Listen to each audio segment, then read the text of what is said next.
Mi dai? Grazie. Ci siamo? Signori, ci vogliamo accomodare negli ultimi posti liberi, perché sapete che è come il cinema, no? Ci sono 2 o 3 posti messi lì, un po' così. If you want to take your seats. Good evening, everybody. Welcome back, Nicola. Good evening, Michela. I'm very happy to be here because it's an event that is recurrent, and meeting is always good, and seeing well is also good. We have white glasses today, and we didn't even agree before. And presbyopia and the prescription of multifocal lenses.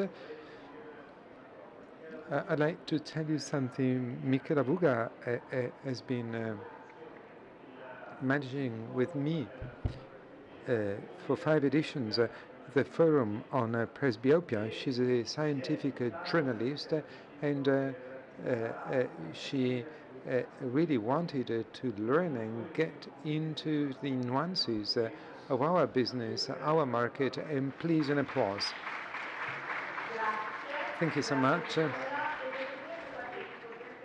And I want to say that I participate with so much enthusiasm because I'm the typical patient as well.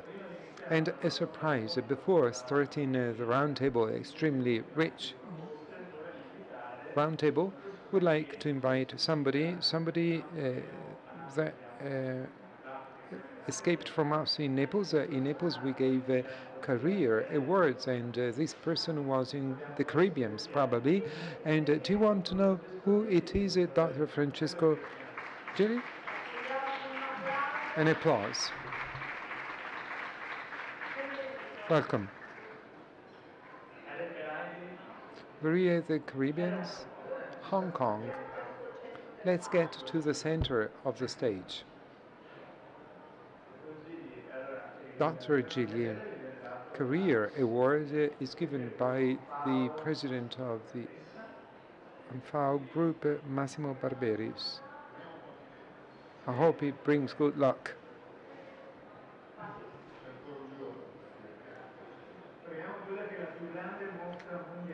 The biggest world exhibition of lenses, eyeglasses, and whatever happens, eyewear, and an applause to this world. And if I make an additional compliment, this is my 52nd meet, and it's one of the most beautiful ones. Thank you so much, Francesco. And I have a desire, and also Prosecco has improved compared to last year. And I know that you have a desire. We're here to fulfill your desires.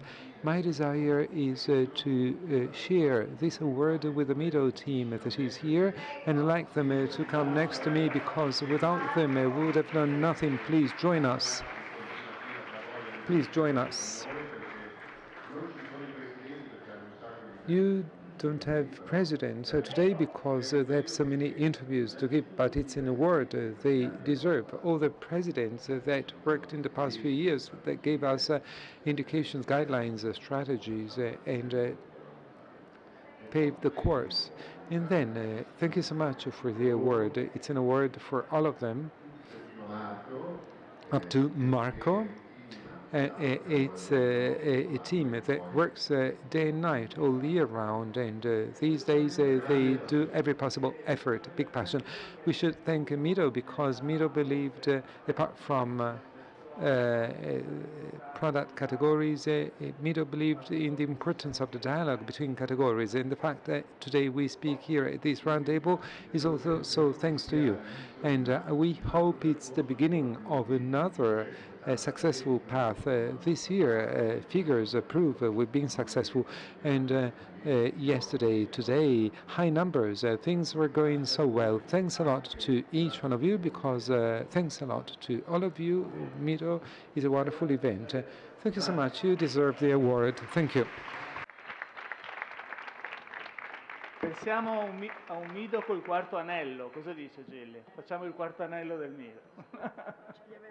Grazie. Quarto anello. Bene, allora signori, incominciamo. Ladies and gentlemen, we can start our roundtable. We have the female quota. We must admit it. Perfect. We start, and we have to stick to the time schedule because our participants have to attend dinners, parties.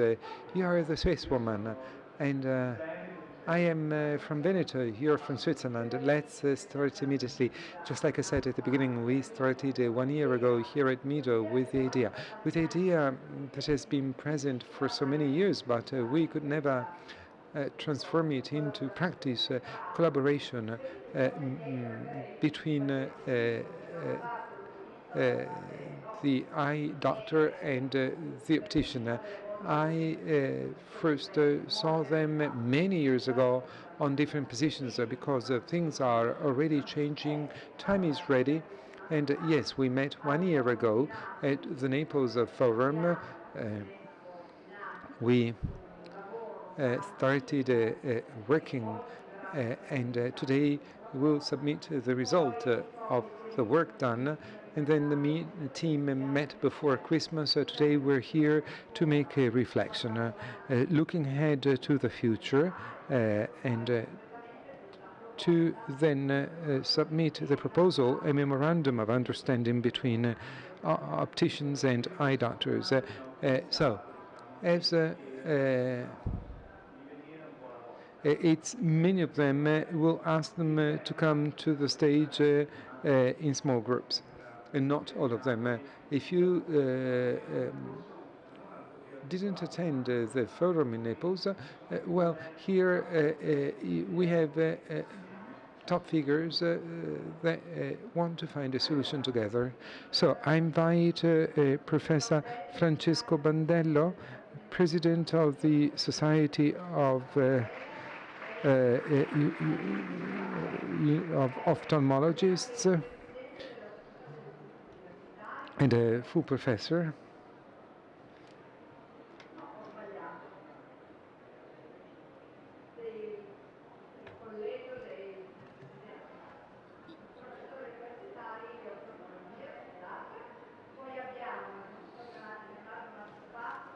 Professor Mastro Pasqua,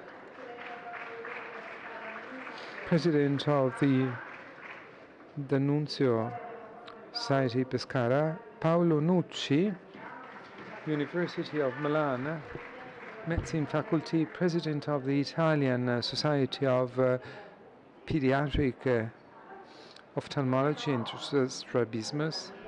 È un segnale non verbale, questo. A testa.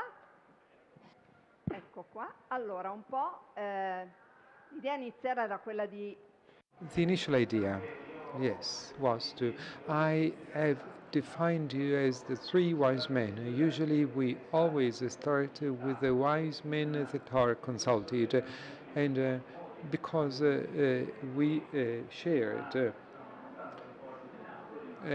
what originated not so much at the Naples Forum, but first event last year at Mido, and we met at the conference center and we got to conclusions that led us to Naples. That's the path, and we can ask the professors if we can define the sentiment of the moment in your context, but especially of what might be higher degree of communication with the optometric world.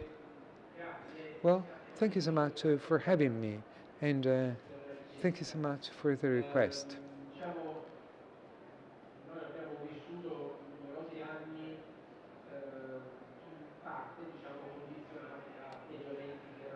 We were affected by a clash in behavior, a clash between the various categories of professionals working in the ophthalmology and optical contexts. Un attimo, perché sennò non sentiamo niente. Sono le ferrovie dello Stato, perché stanno... Sorry, there's an announcement.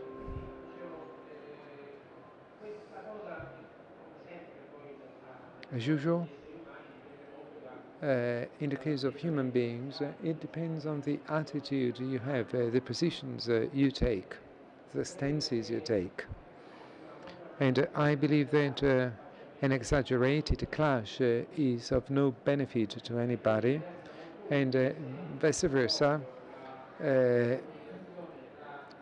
Communication and dialogue between people that manage people that need help to see better, and communication cannot but be positive, and hence that document that we tried to write, whose main aim was to foster communication. And it's obvious that this doesn't mean mixing and matching different competencies, gray areas that are difficult because you might encounter the resistance of many others. So the turning point in all of it should be represented by the fact that there are certain limits that identify specifically the competencies of a specialist and of another specialist, and from that moment onwards we can help one another to manage in the best possible way the problem of the person needing help. Recently, Professor, you spoke about your experience in Udine, and I remember that in Udine the positive experience in the dialogue with the optician optometrist was extremely fruitful. My philosophy is that the best in ourselves always comes from the others. What have they learned from you and you from them? The premise is that when I stayed in Udine for 11 years, and every time I see opticians that I remember positively, and we were accustomed to organizing events in the clinic, and during such events we spoke about themes of common interest, contact lenses, and it's an area where you must have an exchange, but also other themes. And I must admit that communication in a context without any confusion of roles, it was extremely positive. It was easier to speak, to have an exchange, and to submit problems. And unfortunately, I didn't find time to do such a thing in Milan, and everything is complex also in terms of movements in Milan. But I believe that that formula can be exported to other venues, to other cities, and we may find opportunities to meet, to have an exchange of information. It's the only way to work better. And being closed doesn't help. Here outside you have 40, 50,000 visitors at Mito, if I got you well. Our world of 4,000, 5,000 eye doctors cannot know what happens here. And if you don't want to be outside the world, in your ivory tower, you have to have an exchange with your colleagues. And as far as I'm concerned, open doors for an open dialogue, an honest dialogue defining competencies. And that's the dangerous point when competencies have not been defined. The eye doctor believes that there's an intruder in their own field, and opticians believe that the eye doctor simply speaks badly about them, and it's inevitable that things may not go well.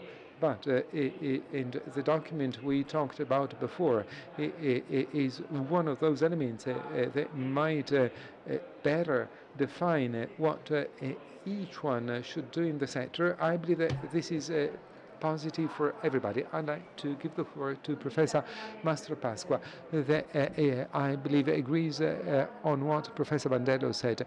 Can we have an expanded view of your profession, because eye doctor and opticians should consider the future together, because there are so many changes. What's the vision for the future, from your perspective as ophthalmologists, vision, well-being of visions. Let's try and imagine what will be, and setting aside frictions. Thank you for having me. I perfectly agree with Bandello and on what Bandello said. I believe we have to look ahead to the future, and on the basis of what you've just said, we should define where ophthalmology will go, optics will go. But keywords are the patient, first of all. Second, prevention. Third, technology. So these are the keywords we should work on, and we should have an exchange about such keywords by cooperating and keeping our roles. I deal with refractive surgery, and in practice it's work where competencies are precise. I'm a surgeon, I operate patients, and then the optician gets into the field.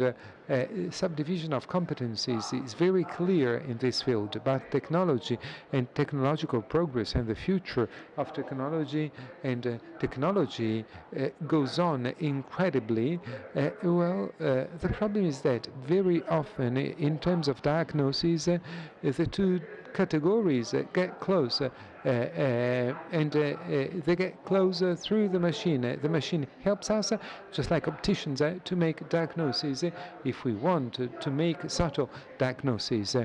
And diagnosis in the real sense of the word, but also therapeutic diagnosis, because for us surgical instrumentation avails itself of robotics more and more, and surgeons are supported by such machines, and very often opticians use same machines that we use. As Professor Bandello said, yes, this unites us, even if roles and categories are different. And for such keywords, well-being of patients, technology in terms of diagnostics, but also in terms of therapy, our future is open. You may well understand that today, having early diagnosis allows us to save the life of many people. In the case of glaucoma, when damage occurs, we see damage after 4 or 5 years, and by increasing sensitivity and specificity of instruments, we have the possibility to diagnose glaucoma, giving a therapy before and avoiding getting to a point when it's difficult to go back because apoptosis starts, and it's difficult to stop the disease. And so technology gives us this. Irrespective of this, the past doesn't exist. We should have collaboration, of course, sticking to our own roles, and we should see what the future is like, because opticians can give us something useful, something important.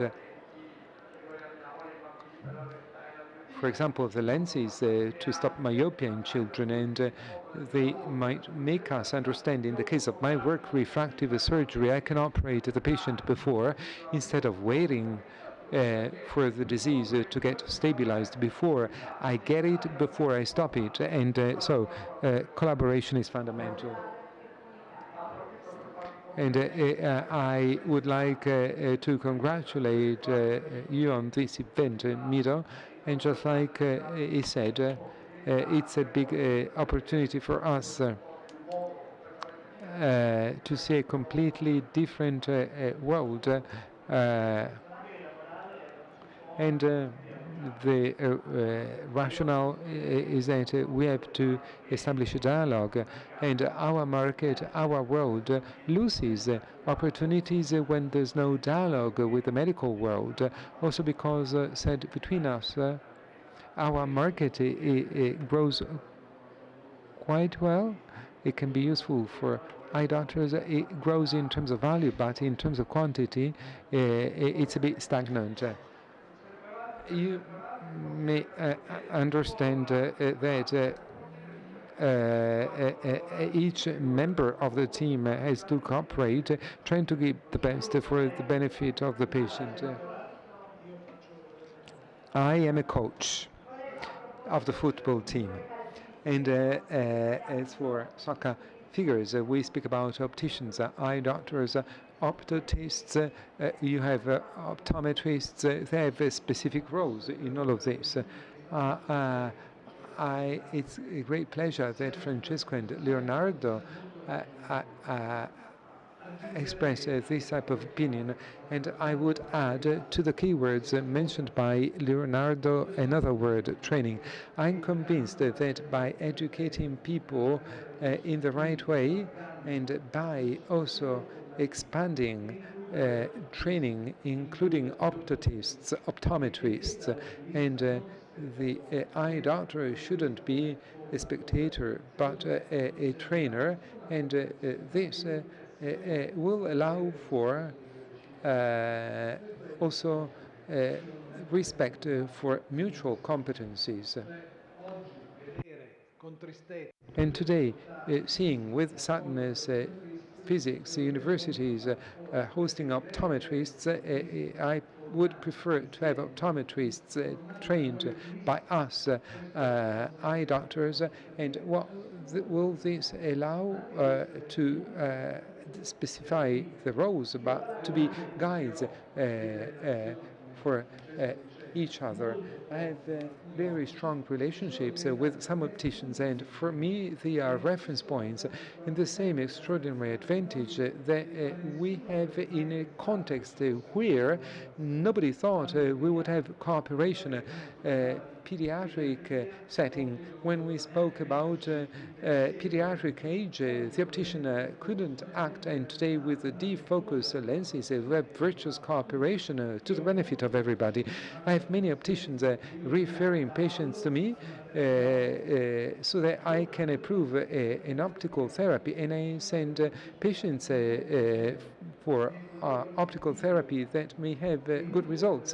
The union has started today. It's useless to try and stop it. If we add some political notes, we, eye doctors, need help. 70% of performance requested by us is refractive treatments. Having an optometrist that I have trained in my faculty, that has seen patients, not just seen them in videos or read about them in books, but if the professional figure has seen such cases, perhaps this vision is not appreciated by all my category, but that's what I imagine for the future.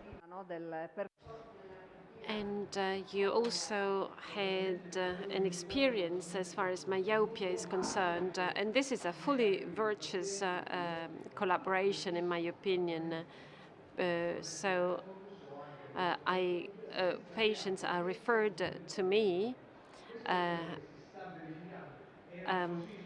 come from opticians,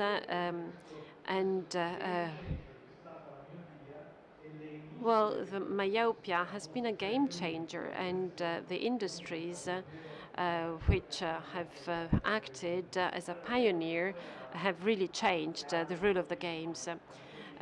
Professor, you coined a neologism, the myo-epidemics, and Bandello, in a recent interview, said that your world is slowly leaving the public setting to embrace the private one.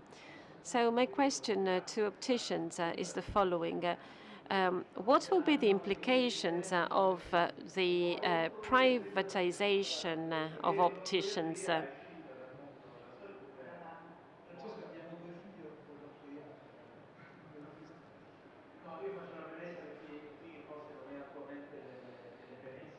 Well, let me go back one step. Starting from January 1st, 2024, and in the following months, based on the regions, new levels of assistance have come into force. So the Ministry of Health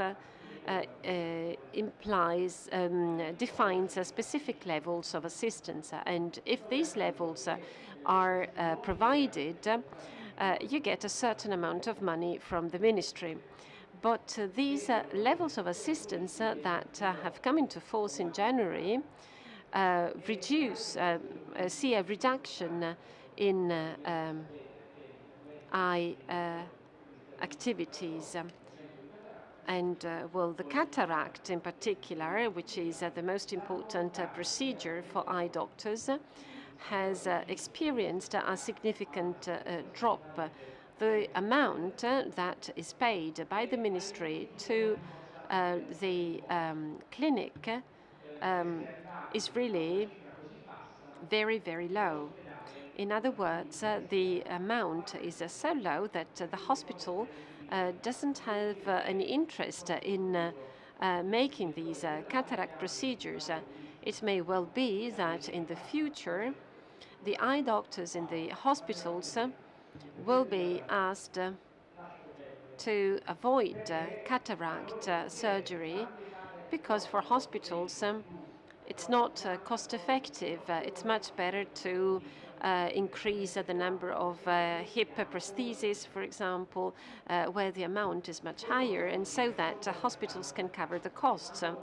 I mean, these are not things that happen by chance. When politicians decide something, well, apart from the opinion that we may have on politicians, they're not mad. So they've made their maths before making these decisions. So considering that the pie that the different specialties have to share is too small, and so well, the health ministry doesn't want to kill anyone, and we also have to consider that eye surgery does not imply is not lethal usually, and so for this reason it's considered as ancillary medical discipline that people can also avoid, and the same applies to dentistries, for example. You can also go around without one or two teeth, and the same applies to eye surgery. But this is unconceivable. This is really bad, and it doesn't make any sense. And why that? Well, first, because any epidemiological study you conduct, if you ask a patient what they frighten the most, well, they always say not being able to see. So vision is the most important organ. And then second, the World Health Organization says that eye surgery has the highest cost-to-benefit ratio. So with a specific procedure, you have an optimum result with an ideal cost-benefit ratio. And then third, if you remove patients from the healthcare system, how can I teach eye surgery to our young generation of doctors? And this has to be pointed out. So we all have to stay together and speak up. So eye doctors and opticians should be united. Well, I work in Milan, although I'm from the south, and in Milan a lot of patients ask me, sorry, doc, how much time do I have to wait? Well, 2 years. Well, they prefer to pay privately, but if you go to a smaller village in the south, well, they cannot afford going private, and so they will have a visual impairment. And this is something that MIDO has to take into account as well. So this will be part of the future, and we have to educate and provide and foster culture. I would go on chatting, but I'm asking you to leave the podium, but to stay here, because I will call you back when we present the Memorandum of Understanding. So now we have to call the political part of the optical world. Andrea Fragoli, President of Federottica, then the president of CISO, Teresio Abitabile, who also is a professor at University of Catania, Massetti, and Romolo Protti, who is a vice president of AIMO.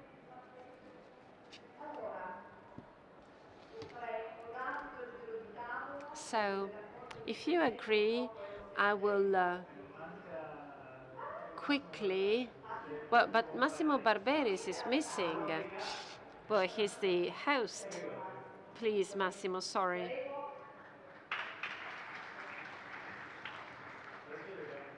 All right, so now the panel is complete. I didn't want to exclude the host. Okay, so one first quick round, going back to the insights and the contributions of the previous panel, but most of all, we've considered some keywords: training, education, collaboration. Well, who wants to start? I called you last, and so you can start, Massimo Barberi, and you can also give us some insights about the industry producing lenses, and well, you know, and you are directly involved because frames and spectacles are closely interconnected. Good evening to everyone. Well, first of all, I would like to congratulate with the technical panel.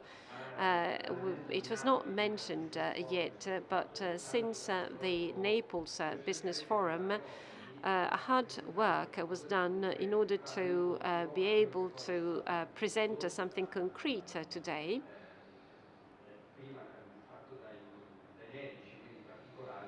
In compliance with what doctors did previously, in particular Professor Mandelli. So we have to facilitate the dialogue within the industry for the benefit of the final users. And so somehow we have to make sure that the service is guaranteed for the benefit of the wearers. And when I say industry, I mean the entire industry with contact lenses.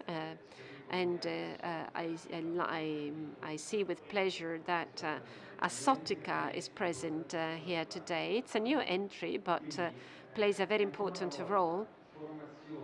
Again, training, dialogue within the industry, and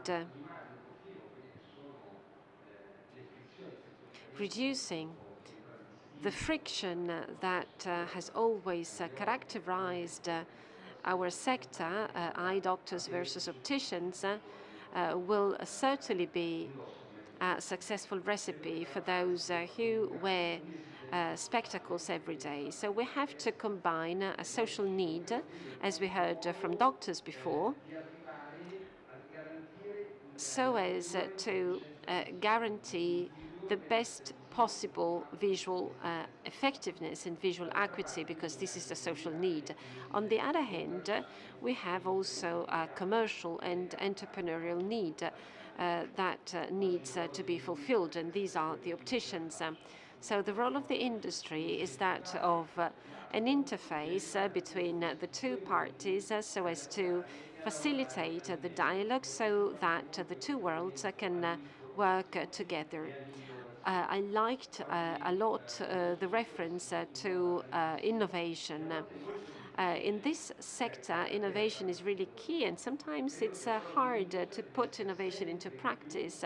So the role of the industry is to educate all the different stakeholders so that innovation is used proactively by all those using visual aids every day, ophthalmic lenses or contact lenses. Dr. Mastropasqua actually said, well, at the end of the day, the drivers for putting eye doctors closer to opticians is the industry. And, well, often the two parties establish a dialogue because there's something new going on provided by the industry, and that's your role.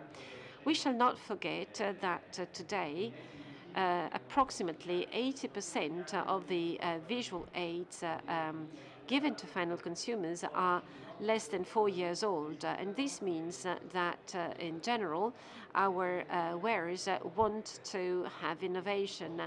And that's important. And for this reason, it's important for all parties involved to liaise and to communicate. And now the president of Assotica, well, there's a lot to say on the topic of innovation.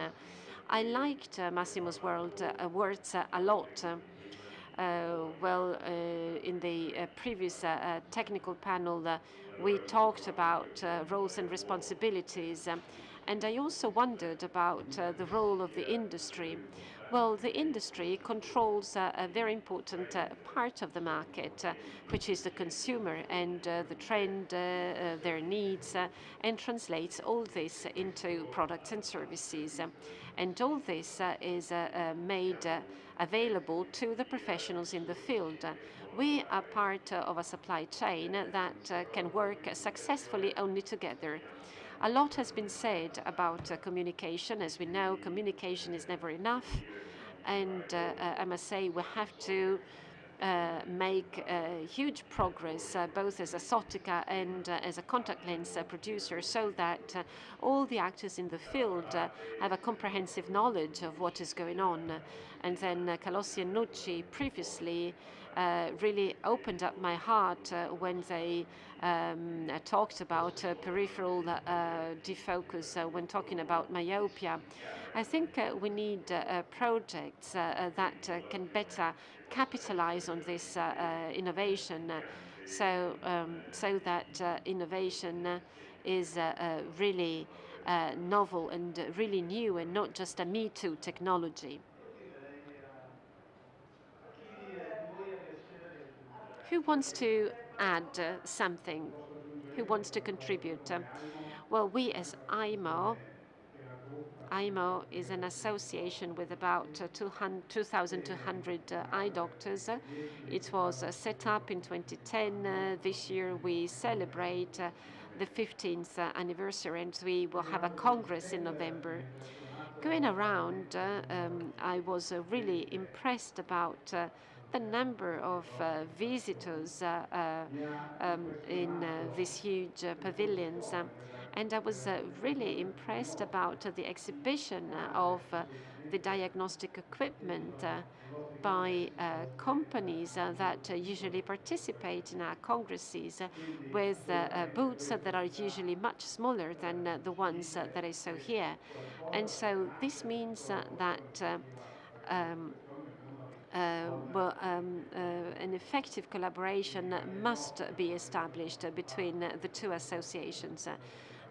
Diagnostic equipment, as we heard from Bandello, fall prevention is paramount for the health of our citizens and the health of their vision.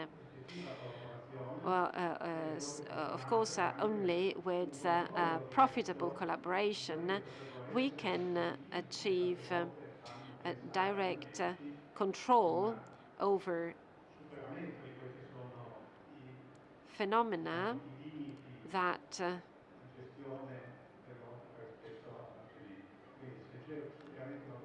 may induce we as doctors to think that opticians have gone beyond their borders.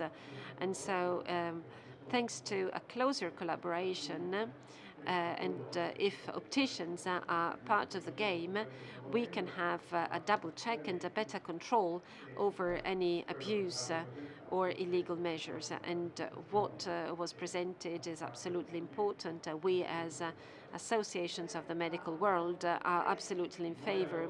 You also talked about this in your Congress.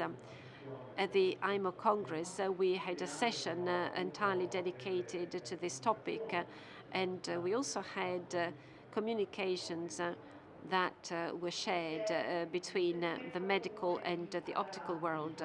So there's a common sentiment to go on along this path. Well, this sentiment has always been there among fair and professional people willing to go on together. Um, Thinking about young patients, we have to consider the risk that refraction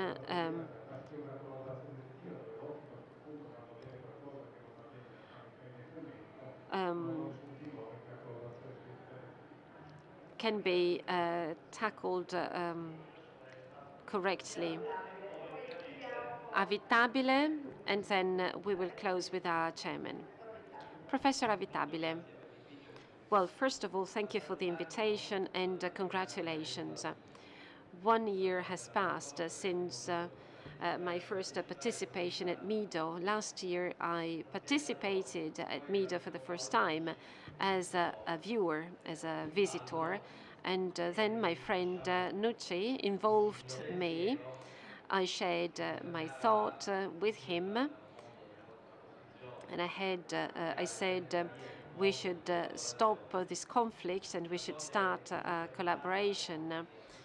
Well, as you know, CISO was established for well-known reasons, and we will soon merge with IMO, and we will certainly be able to represent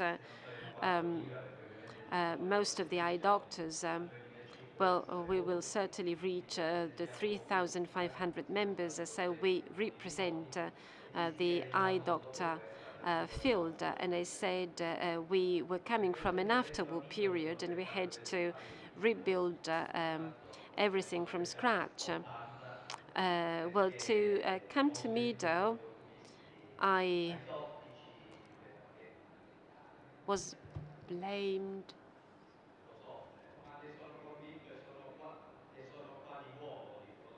No, but I'm fully convinced about what I said, and I'm reiterating this. Well, you know, and these were 2 out of 80. I was blamed of anything, also even of being rich. So I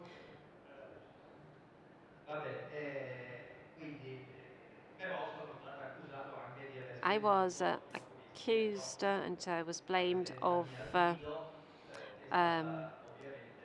downsizing and downgrading the eye doctors for the benefit of the opticians. And so my participation here, as Romulo said, is to focus on those eye doctors who may be afraid of opticians. And my presence here has this reason.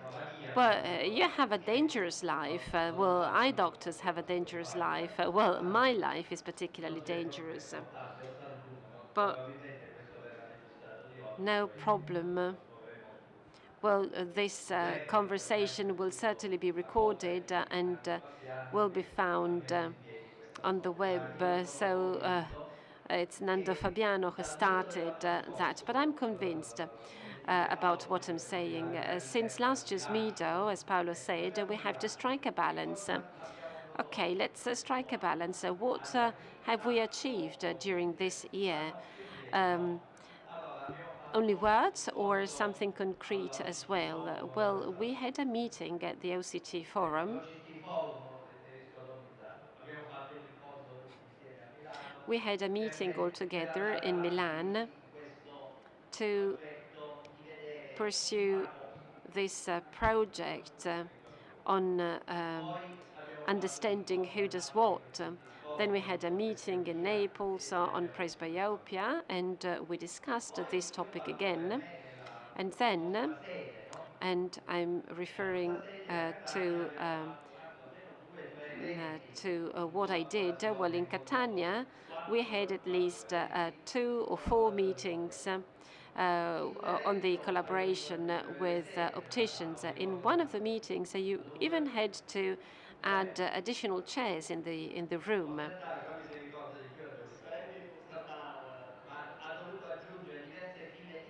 So chairs had to be added because there were so many eye doctors who came to listen. So there's a lot, there are many things going on. There's an opening attitude. When a patient comes to me and says, well, I've read an article by Nucci, but do you prescribe these lenses? Well, I'm prepared and I am not ashamed of my conflicts of interest, but I can say that for the first time I've prescribed many more such lenses than the previous year because we saw scientific data, we attended conferences, because, we are doctors, and so we have to focus on medical scientific data, not on commercial data. And I was convinced, like many others who were at this conference, so we have to go on this way. And I pay for my spectacles and for my child's spectacle.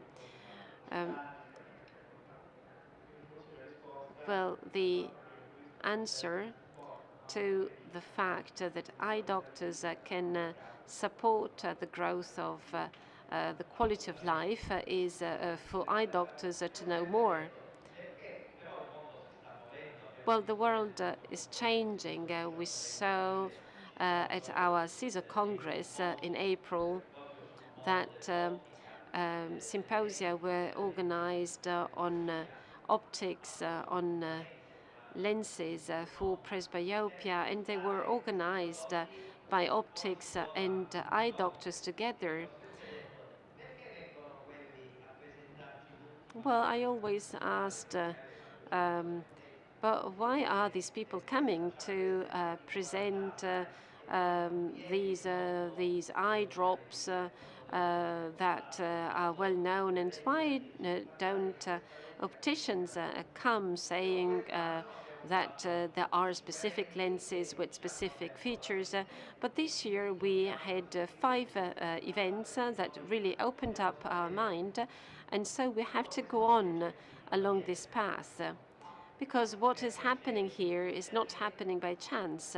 It's happening because there's an industry behind the scenes which is fostering innovation. And for this reason, we have to know about it. Well, we've already said that some things are changing also thanks to the spirit of the industry and to the opening of the political world. And this is one of the key points of the Memorandum of Understanding that will be described in general terms in a couple of minutes. And now, last but not least, Afragoli, what is your opinion? Can I speak spontaneously? Or do I have to stick to specific items? Well, we heard about many positive things.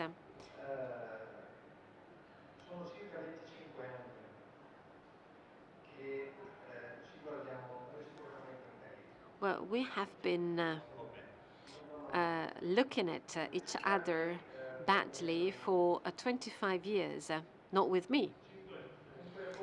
So 25 years, well, it's a sort of presidential mandate. And, well, of course, this kind of attitude may have had a purpose, but the purpose was not that of providing a better service to our users. Our users need collaboration instead, need dialogue, need mutual comprehension. Only if we achieve that, we can provide something which is effective and of good quality. So 25 years have passed, and for this reason, now we have to continue along the path that we started 1 year ago. We must do so. We must definitely start collaborating. What we will see later, and which I already know, is an attempt, is to give a prompt, like in an orchestra, so that all the parties involved can work together and can play a symphony with a certain degree of harmony. This is what we must do, and we are all motivated. Well, Mr. Chairman, you said we must do it. I like this, but for whom must we do that? Well, I already said it. It's first of all for our users.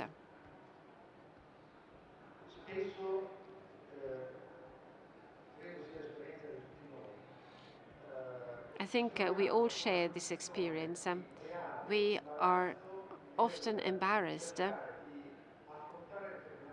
when we are trying to face specific topics.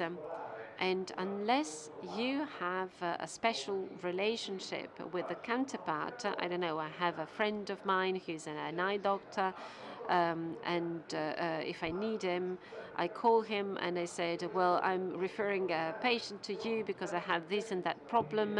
And this is something which works perfectly, but it's an individual choice that implies a relationship. So what we must do is to start a system whereby, regardless of the interpersonal relationships, we achieve the same result. And again, this is for the benefit of our users, because we, wearing spectacles, need both of you. Can I say something in conclusion? I heard the contributions by many people. I understand, I partly share what they said. These words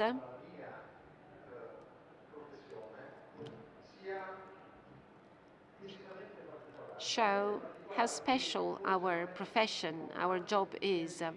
And it's so special that it can hardly be understood by those surrounding us. It's not because it's science fiction, but because our job profile is absolutely anomalous compared with the other jobs.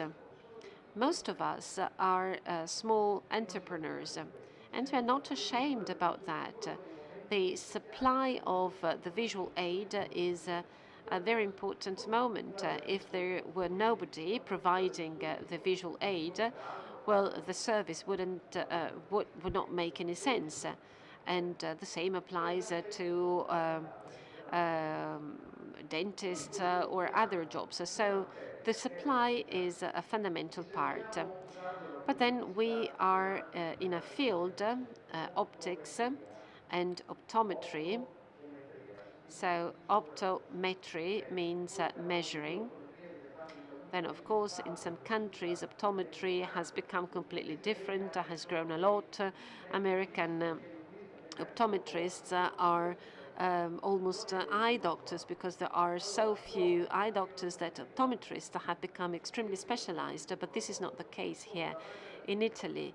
So optometry and optics are a branch of physics, and physics is extremely important here, because if I didn't have knowledge on that, I couldn't provide a good work.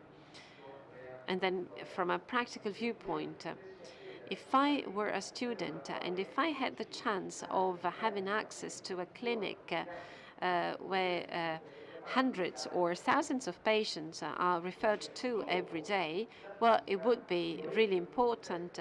So after physics, I have access to a medical setting that provides me a hands-on training. But these are two different things which, however, are fundamental for us. Without physics, there cannot be optics or optometry.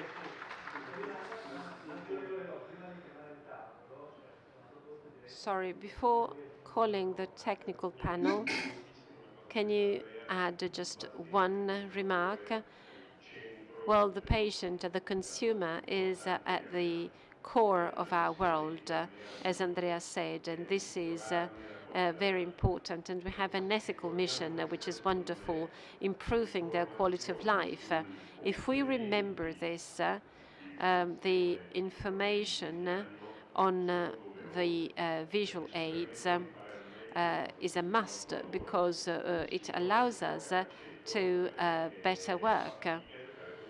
Well, a person playing soccer, for example, can hardly play with glasses. And when I discovered contact lenses, my quality of life improved. And there are people with deep visual impairment and with deep psychological problems that can be relieved through contact lenses. And for this reason, the combination of the collaboration between our sectors is key. And these visual aids are complementary, because there are different situations throughout the day whereby one aid is better than another. And I use the words of Professor Mastropasqua. The concept of prevention is central. And for the concept of prevention, we can have collaboration, and that's partly what has been stated by Dr. Miletti. And in substance, we should try anyhow to have a ground for cooperation, so that we can get for an ethical issue, social issue. Don't forget that the theme of vision is a social cost that some way or another should be tackled. If we are able, thanks to the relationship, if you're able, this social cost is deflated, because the final consumer should draw advantage from it. The key word, the winning word, is what was said by Professor Mastropasqua: prevention. How to get to prevention? Trying to also have information alignment. And here I'm referring to the theme of training, specifically also in schools. And in this case, I appreciated Professor Nucci's contribution. And once again, we also have a theme of information gap. If we can combine training and prevention to the benefit of innovation, I believe that that's the land where the two categories that historically, just like was said by Andrea Fragoli, over the last 25 years, yes, there was some friction, but it's the real ground where we can establish relationships for the future. It's fundamental. Today, if we want to create value for the market on the one hand, and to create a benefit for the holders, we have the obligation to establish a dialogue, and I use the word obligation. Professor Vitale, one last message. He was focused. Keep the microphone close. Everybody remembered the 25 years. Some of us suffered those years, and perhaps a mistake was not to take measures before, and better late than never. And I was reflecting about something else. When was there the boom of gross domestic product in Italy after the Second World War? As we are in the after-war period, better expectations, after such years that you wanted to remember, let's look ahead to the future. Things have changed, and as prevention has been mentioned, what was said is perfectly relevant. When I lecture, I tell students that they shouldn't learn how to perform a retinal detachment, because it will be done by eye doctors, but you are the front office of patients, and you should know that if you have diabetes, you can get blind. You have a silent disease called glaucoma. Another front office for people having visual disorders, well, it's them more than the family doctor, and they get in front of presbyopes. do not see. In the spirit of collaboration, they should say, yes, I can do this, but then you have diseases, and diseases are treated by the eye doctor. One last sentence. I agree on what has been said. Prevention, early diagnosis are fundamental for the health of patients, but also for the social burden therefrom stemming. So, now we have a change of table, and we'll listen in general to a speaker that will speak about the Memorandum of Understanding. Accomodarvi. E allora chiamo come cambio di tavolo Francesco Loperfido, responsabile dei servizi di oftalmologia generale all'ospedale San Raffaele di Milano, Danilo Mazzacane, segretario Gol, Petrini, Pregliasco, Ottica Pregliasco, Genova. Allora, in quanti avete lavorato a questo protocollo? Perché oggi voi ci portate... How many of you worked on the protocol? Because today you just draw the conclusions. But the table that started 1 year ago saw the involvement of opticians and eye doctors. How many of you?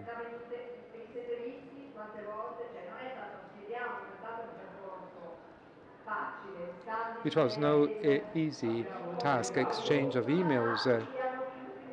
And in Naples, they locked them in a room for a day. And we used our free time free of charge because we wanted to build something positive for everybody. First of all, for the patient, but also something that unites the two categories to do better for the future, for the after-war period mentioned by Professor Abitabile.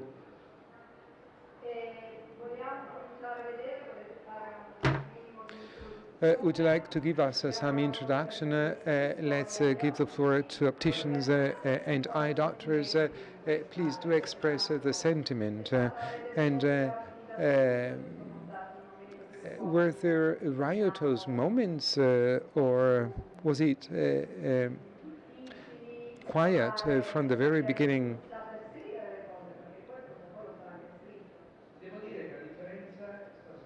The difference, the basic difference, is that we haven't refined our weapons, but we buried our weapons. And we speak honestly. My brother is an optician, my husband is an optician, and I love my work as an eye doctor. I combined these two elements and also understanding. This has always been the way of working for me.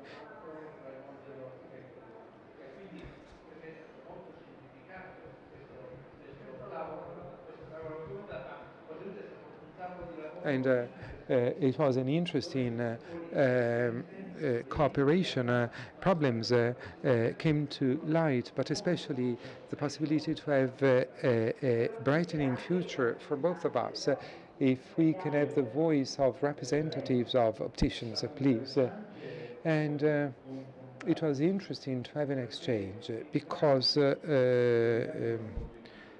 both categories had a common objective.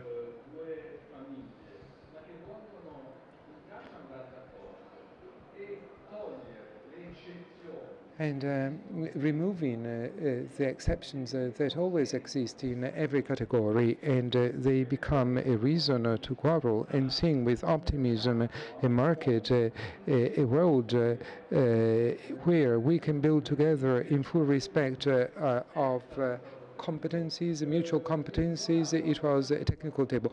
Nicola, I appreciated one of your articles, keeping on with the metaphor of soccer. You said that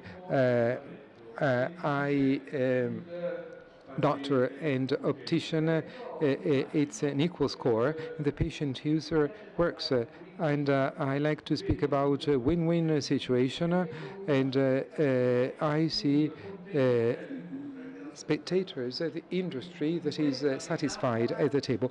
In this metaphor, I believe that today it's just the beginning, and the technical table established a principle, and I want to stress it because there's still a long way to go, but we had to start, and today we start. Daniele Petrini, there were also risks, it must be said, and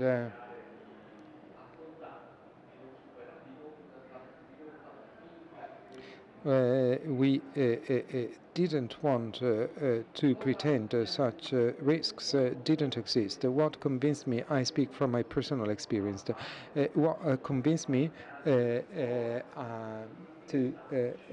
become part of the group and stay there and not get out of the risk.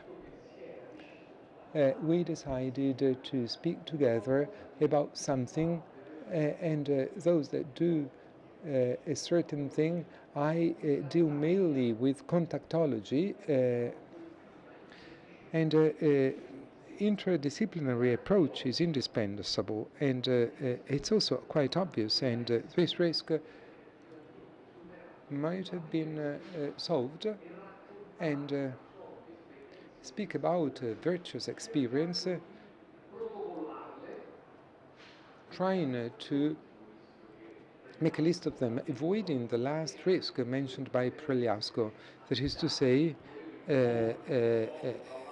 being considered as a group that imposes a protocol from the top and saying how to work. No. And we discovered a new approach. We put the cards on the table, and we tried to define virtual processes that in practice every day require obvious and interdisciplinarity. We proposed and we will submit our initial work. We promised we would submit it, but it's not a final recipe. It needs to be refined and be added with additional ingredients. An applause. Yes, because they worked so much on it, they deserve an applause, and the others. We have fed curiosity, yes. Let's unveil everything, let's put the ball in the center of the field, and let's try to kick it. Where do you want to start from? And you have some slides available, right? Look. No, sono due documenti. So there are two documents. Well, first of all, we are talking about presbyopia and presbyopia prescription, so there will certainly be a follow-up, but now we are focusing on this world. And here you see a prescription including some information, and there are some technical notes, but well, this is not the right place to talk about this in detail, but this can be a good starting point so that this prescription can be properly interpreted without any doubt from an execution viewpoint. And that's the take-home message from the first document. I see that there's a new part at the bottom of the prescription. Yes, the diopters can be remodulated for technical reasons. That is new. And this is also something nice. On the one hand, eye doctors must become knowledgeable about new products in the multifocal world, and this is what has been done for a few years. But at the same time, I know that doctors may be afraid of prescribing progressive lenses.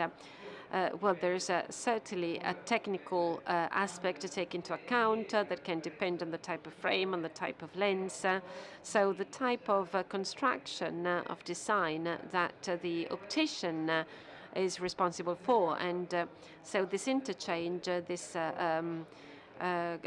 this contact is absolutely interesting. And that's the typical, the usual prescription that eye doctors make, and that is then given to the opticians.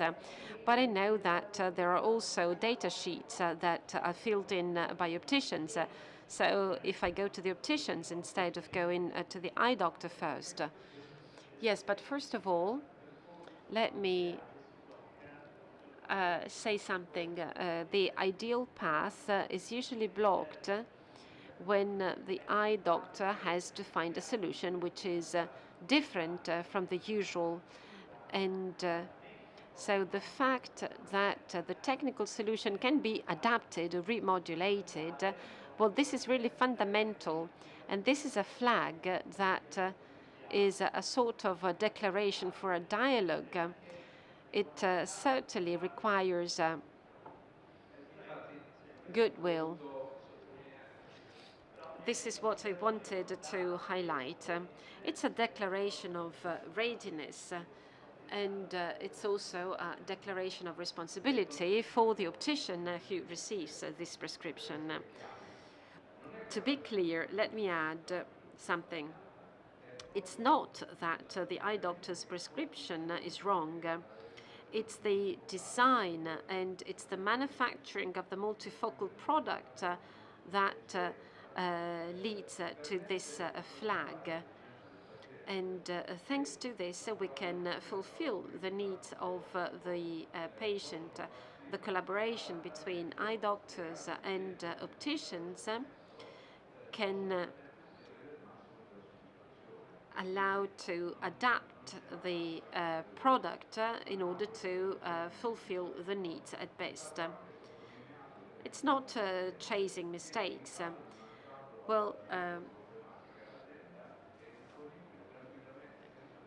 I even read that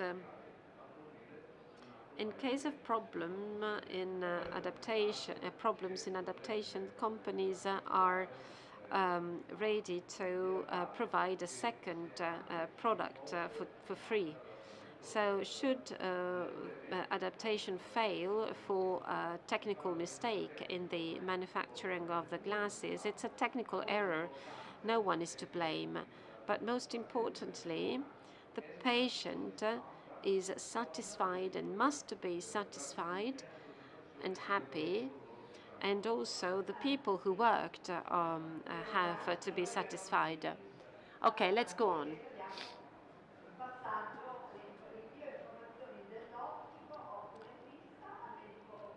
And this is the sheet that is filled in by the optician and which is sent to the eye doctor. If I go to the optician before going to the eye doctor, well, in this case, it's the optician who should speak, right? Well, let's think about two very simple cases.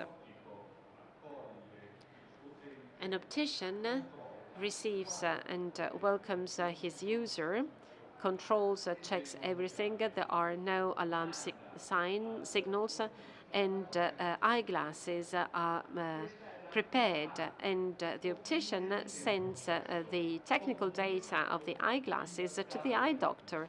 So the process can be stopped there. So in a second moment, in a second scenario, the optician may not execute the eyeglasses because there may be some problems, red eyes, the patient had not undergone eye exams for a long time, and many other things that can be flagged. Oh, we uploaded only the first page, but in the following pages there are different flags, so that in a very simple, objective way, without adding anything, the optician sends as a dialogue first a communication to the eye doctor. I like to call this document a gentle, polite push to investigate at the eye doctors. To investigate the situation at the eye doctors, because there is something that let me think that it is much better to resort to a specialist doctor.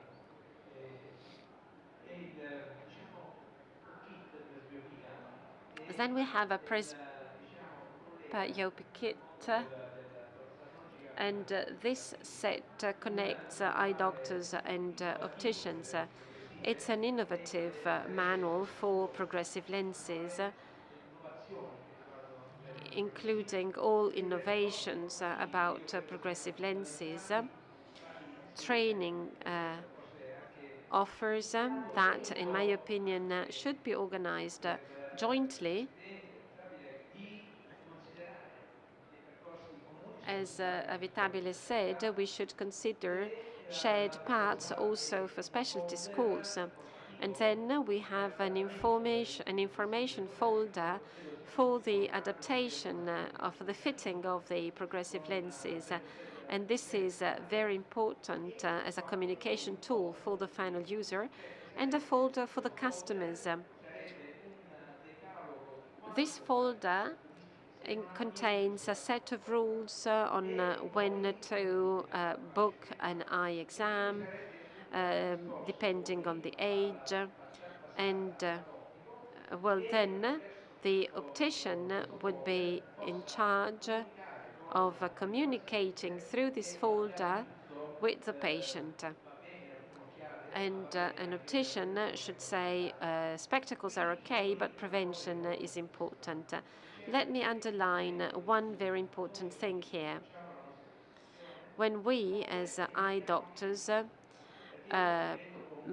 issue a prescription, may have some limitations because we say, I usually say, if there's a patient who is visually impaired and can see a little bit better with a temporary pair of glasses, we will write a temporary pair of glasses, but we have to contribute to his quality of life. And finally, if there are clinical problems whereby progressive lenses have limitations, we will recommend that the patient submit our clinical documents too. Well, we cannot transfer these documents to the optician directly for privacy reasons, but the patient can do so if he writes this on the prescription, and in so doing, this will be useful for both and for the patient too. Who has undergone an eye exam in the last 12 months? Well, the schedule that you mentioned before, for a 50-year-old patient, how often should he or she see an eye doctor? Well, the schedule is easy. We've overcome an obstacle at birth with the radio reflex test, which is done by the neonatologist. Then at 3 years of age, an eye exam is recommended. And then in adolescence, the patients should be followed. And then at 40, with presbyopia, the patient should undergo a checkup,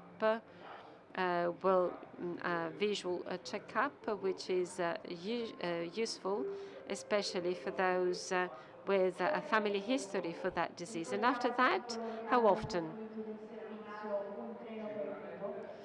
Well, every 2-3 years. Well, with aging, I would say after 60, I would recommend that eye exams are made every 2-3 years. Well, in case of problems, it will be up to the eye doctor to define the schedule. Well, we should remember that. Maybe we've forgotten. And then we have the presbyopia kit for the eye doctor. Well, these are two different tools, two different folders for the same type of user. At an optics center, I will find a folder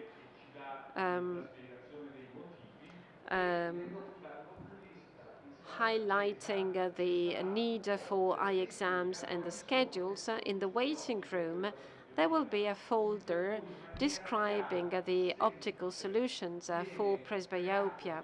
In a very simple way, a path is created.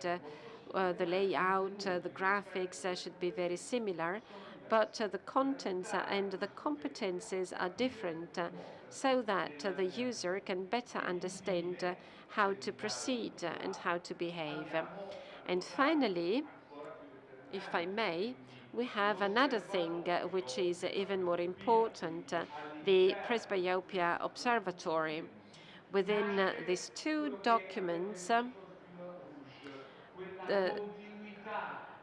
we generate a fil rouge, an operational continuity where eye doctors, opticians, optometrists work, where users and consumers can ask questions, and based on the question asked, the patient will find the answers he needs. Well, the medical area will answer on diseases and how to proceed, and the optical world will answer on the best technologies for the user. Let's come now to the last key point. Well, there must be a downside. Whenever I see this, I immediately think of invoices. What about this QR code? Well, the QR code is the call to action.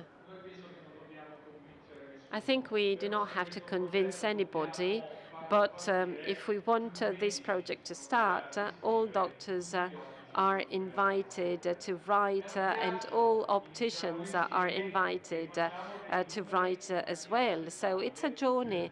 Let's make this journey together, and let's do it in an acceptable way, so that the viewer, the industry, can look at us with attention and can realize that we are not only a technical panel gathering, but something concrete after 25 years.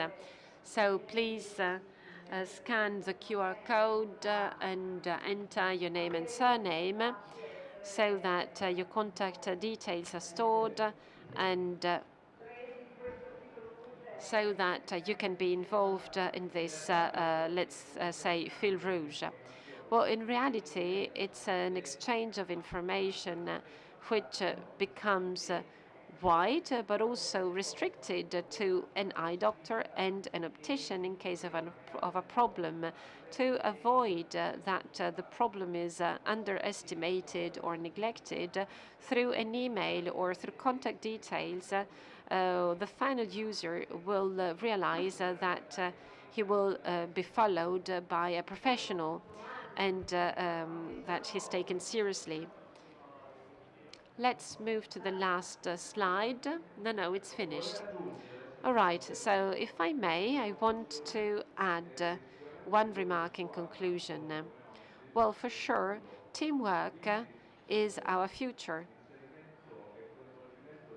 So the involvement, the inclusion of other professions cannot but be beneficial, again, for the patient by using the technological instruments, implementing education and training, but also good information and communication that inevitably implies the involvement of schools.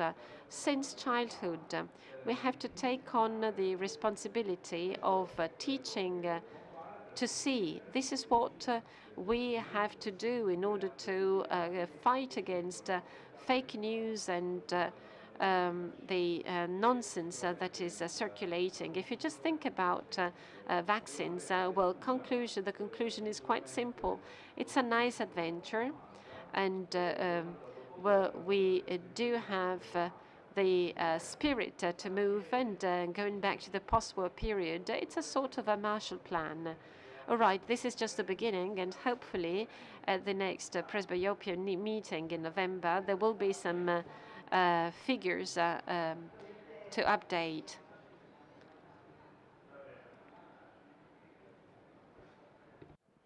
Passiamo. Sentiamo. Venga pure qui. Ne parliamo in consiglio perché noi siamo una società scientifica democratica. We are a democratic scientific society.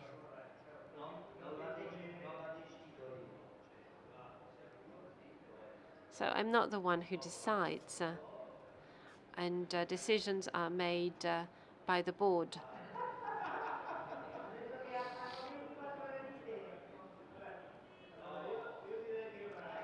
So I would say